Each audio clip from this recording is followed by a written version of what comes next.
আসসালামু আলাইকুম। তোমরা সবাই কেমন আছো?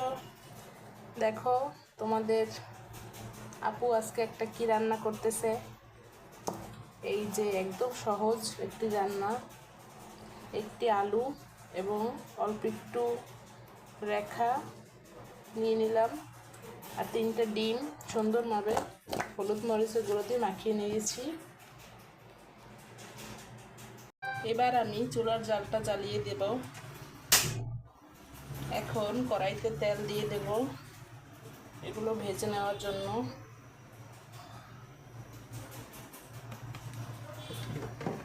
আগেই আমি ডিমগুলো ভেজে নেব।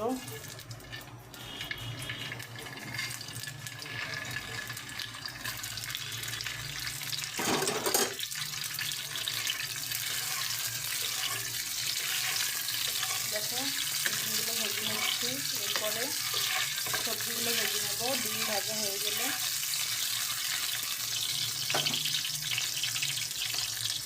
এবার আমি চুলার জালটা জ্বালিয়ে দেব। এখন কড়াইতে তেল দিয়ে দেব এগুলো ভেজে নেওয়ার জন্য।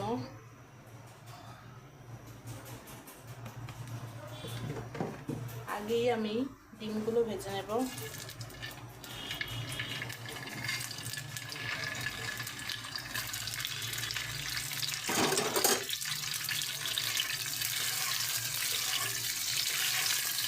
দেখো, ডিমগুলো ভেজে নিচ্ছি। এরপরে সবজিগুলো ভেজে নেব। ডিম ভাজা হয়ে গেলে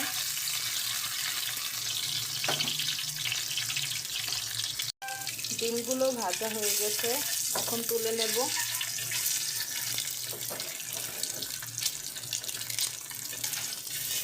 একে তুলে নেব।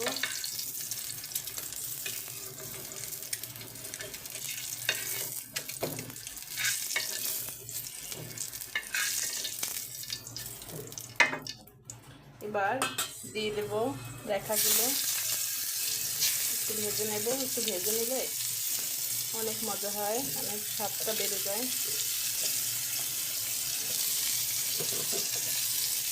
আলুটাও পাশে দিয়ে দিলাম।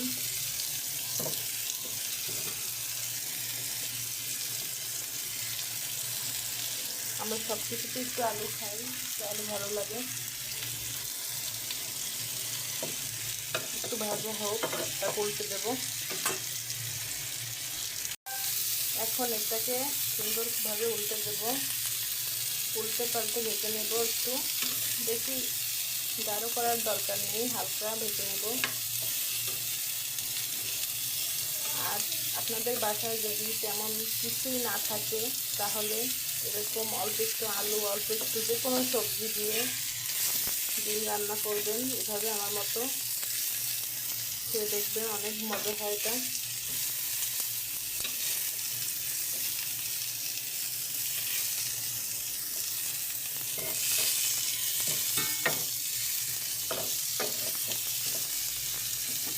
হয়ে গেছে ভাজা, এখন উঠিয়ে নেব।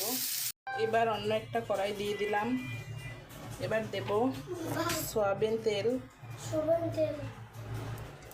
পরিমাণ মতো। একে একে দিয়ে দেব পেঁয়াজ। তেলটা গরম হোক,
এখন সুন্দরভাবে নাড়াচাড়া করে আবার একটু পানি দিয়ে দিলাম। এটাকে সুন্দরভাবে কষিয়ে নেব। মশলাটা একটু পেঁয়াজটা সিদ্ধ হয়ে গেছে, এখন দিয়ে দেবো লবণ।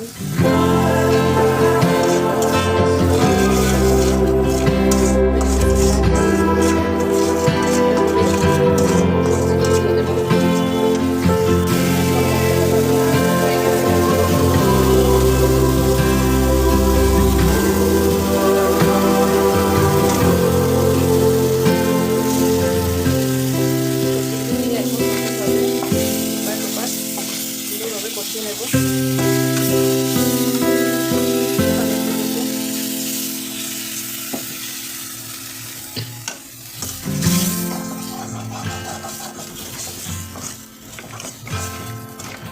একটু সময় কষিয়ে নেব, তারপরে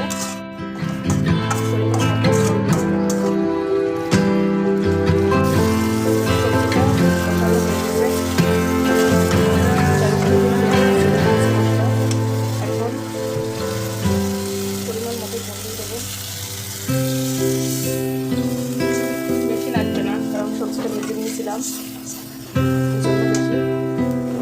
ঝোল লাগবে না। এখন একটু সময় ঢেকে রাখবো, ফুটে ওঠার পর ডিম দিয়ে দেবো। এখন ঢাকনা উঠিয়ে দেখবো, একদম ফুটে উঠেছে। এখন দিয়ে দেব ডিমগুলো।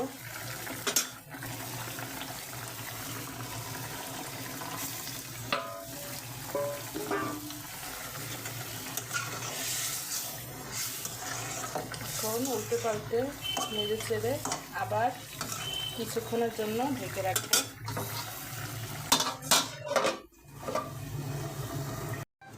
দেখো বন্ধুরা, ঢাকনাটা উঠিয়ে দিলাম, কত সুন্দর রান্নাটা হয়ে গেছে।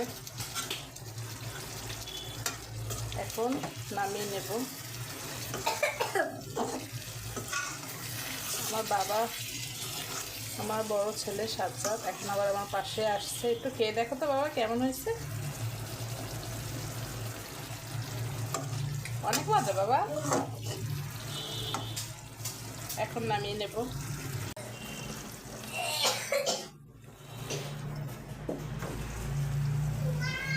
এখন নামিয়ে নেব। প্রথম নামানো শুরু করছি, ছেলে নাড়া দিছে, তার জন্য নামাইতে পারিনি। এখন হয়ে গেছে, দেখো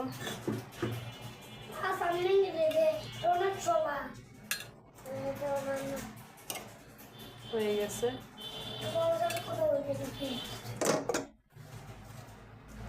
ধরে না বাবা, ধরে না। দেখো কত সুন্দর রান্না হয়ে গেছে। এখন একটু পর খাওয়ার পালা। আমার ছেলেদের আবার খাবার দিলে তারা খাবার খেয়ে সুন্দর মতো বলতে পারে না, নাইলে তোমাদের খাওয়ার ভিডিওটাও দেখাইতাম। ওরা লজ্জা পায়, করতে চায় না। সবাই একটু আমার পাশে থেকো, ভালো থেকো, আর আমার চ্যানেলে একটু সাবস্ক্রাইব করে দিও, লাইক কমেন্ট শেয়ার একটু করো। আল্লাহ হাফেজ, ভালো থেকো।